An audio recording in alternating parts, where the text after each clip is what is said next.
What is deep work? Deep work মানে কি? Carl নিউপৰ্টৰ এখন কিতাপ হৈছে deep work. কাৰ্ল নিউপৰ্ট এজন আমেৰিকান অথৰ যোনে PhD লাভ কৰিছিল MITৰ পৰা আৰু এজন প্ৰফেসৰ আছিল জিঅৰ্জটাউন ইউনিভাৰ্চিটি আৰু লগতে বহুতো বেষ্ট সেলিং কিতাপ লিখিছে তাৰ বিষয়ত এখন হৈছে ডিপ ৱৰ্ক যোনখন মোৰ আটাইতকৈ প্ৰিয় এই কিতাপখনৰ মতে যিয়ে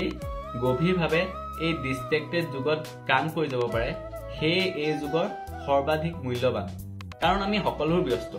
নটিফিকেশন স্ক্ৰলিং টেক্সটিং কিন্তু বাস্তৱিক সফল লোকসকলে কৰে ডিপ ৱৰ্ক মানে একেবাৰে মনোযোগেৰে কাম কৰা গভীৰভাৱে য'ত মন আৰু সময় দুইটা একে দিশতে যায় according to this book productive মানে বেছি কাম নহয় গভীৰভাৱে কাম কৰা আৰু আজিৰ দিনত ফোকাসে হৈছে সুপাৰ পাৱাৰ ধন্যবাদ